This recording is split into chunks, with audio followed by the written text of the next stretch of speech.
দ্বিতীয় মেয়াদে ক্ষমতা গ্রহণের পর বুধবার প্রথমবারের মতো মন্ত্রিসভার সদস্যদের সঙ্গে বৈঠক করেন মার্কিন প্রেসিডেন্ট ডোনাল্ড ট্রাম্প। মন্ত্রী না হয়েও সেই বৈঠকে আমন্ত্রণ পেয়েছেন ট্রাম্প প্রশাসনের ডিপার্টমেন্ট অব গভর্নমেন্ট এফিসিয়েন্সির প্রধান ও প্রেসিডেন্টের উপদেষ্টা ইলন মাস্ক। মাস্কের কর্মী ছাঁটাই অভিযান নিয়ে সরকারি দপ্তর ও নিজ দলের মধ্যে দ্বিধাবিভক্তি সৃষ্টি হলেও এক্ষেত্রে আরও একবার তাকে পূর্ণ সমর্থন দেন ট্রাম্প। সবুজ সংকেত দিয়েছেন বাজেট কাটছাঁটের পরিকল্পনায়ও।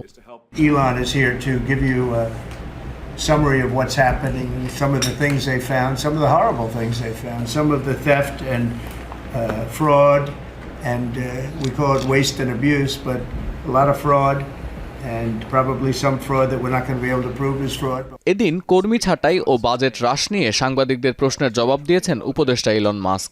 চলতি বছরে সম্ভাব্য $6.7 ট্রিলিয়ন বাজেট থেকে $1 ট্রিলিয়ন কাটছাঁটের পরিকল্পনার কথা জানান তিনি। বলেন, সরকারি ব্যয়ের লাগাম টেনে না ধরলে দেশ অচিরেই দেউলিয়া হয়ে যাবে।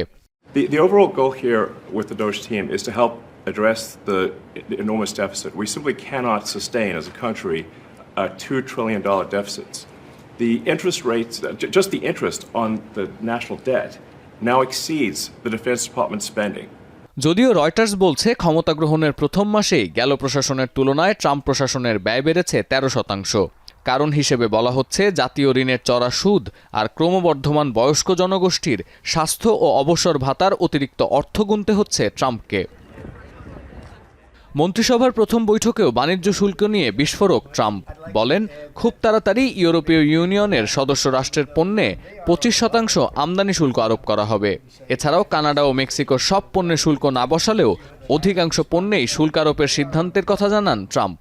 We have made a decision. We'll be announcing it very soon, and it'll be 25%, generally speaking, and that'll be on cars and all other things. And European Union is a different case than Canada, different kind of case. They've really taken advantage of us in a different way.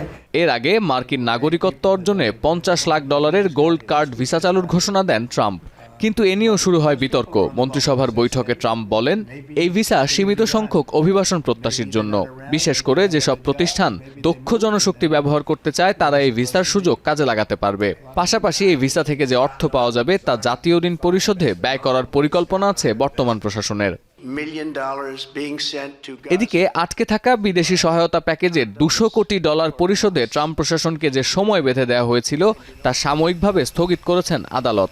এর আগে Trump প্রশাসনের পক্ষ থেকে জানানো হয়, আপাতত এই অর্থ ছেড়ে দেওয়ার সক্ষমতা নেই তাদের।